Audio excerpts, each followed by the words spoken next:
మన అనంతమైన మేధస్సు మరియు సృజనాత్మక సంభావ్యతని మనం ఆవిష్కరించుకుందాం రండి. మీ ఉపచేతన మనస్సు యొక్క శక్తిని తెలుసుకుందాం. 4వ అధ్యాయం. ప్రాచీన కాలంలో మానసిక వైద్యం. మీ మానసిక స్వస్థతలను అన్లాక్ చేయడానికి అత్యంత శక్తివంతమైన మెలకువలు. వైద్యం చేసే శక్తి మీ స్వంత ఉపచేతన మనస్సులో ఉందని మీకు తరచుగా గుర్తు చేసుకోండి. విశ్వాసం భూమిలో నాటిన విత్తనం లాంటిదని తెలుసుకోండి. అది దాని విధి విధానంగా పెరుగుతుంది. మీ మనస్సులో ఆలోచన అనే విత్తనం నాటండి. నీరు మరియు నిరీక్షణతో సారవంతం చేయండి మరియు అది వ్యక్తమవుతుంది. పుస్తకం, కొత్త ఆవిష్కరణ లేదా నాటకం కోసం మీరు కలిగి ఉన్న ఆలోచన మీ మనస్సులో నిజమైనది. ఈ మేలుకువలను మరోసారి సమీక్షిద్దాం.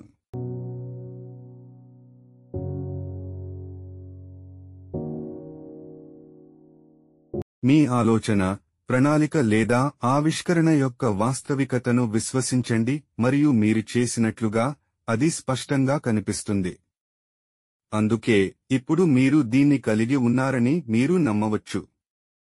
మరొకరి కోసం ప్రార్థించడంలో సంపూర్ణత, అందం మరియు పరిపూర్ణత గురించి మీ నిశ్శబ్ద అంతర్గత అవగాహన ఇతరుల ఉపచేతన మనస్సు యొక్క ప్రతికూల నమూనాలను మార్చగలదని మరియు అద్భుతమైన ఫలితాలను తీసుకురాగలదని తెలుసుకోండి. ఈ మేలుకువలను మరోసారి సమీక్షిద్దాం.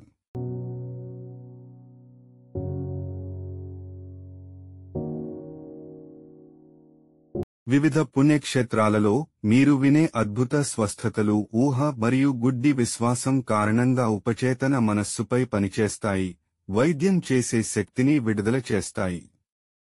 అన్ని రోగాలు మనస్సులో ఉద్భవిస్తాయి. దానికి అనుగుణమైన మానసిక నమూనా ఉంటే తప్ప శరీరంపై ఏమీ కనిపించదు. ఈ మేలుకువలను మరోసారి సమీక్షిద్దాం.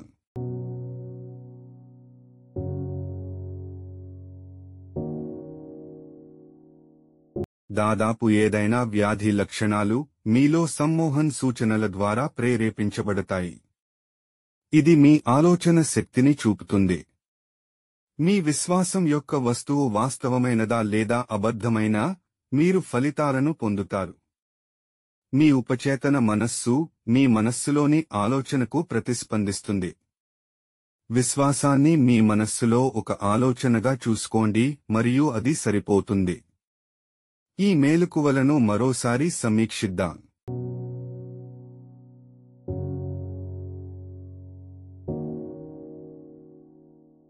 స్వస్థత అనేది విశ్వాసం ద్వారా మాత్రమే జరుగుతుంది మరియు స్వస్థత అనేది ఒక ప్రక్రియ మాత్రమే. ఒకే ఒక వైద్య శక్తి ఉంది, అది మీ ఉపచేతన మనసు యొక్క శక్తి ద్వారానే. మిమ్మల్ని నయం చేసేది ఏమిటో తెలుసుకోండి.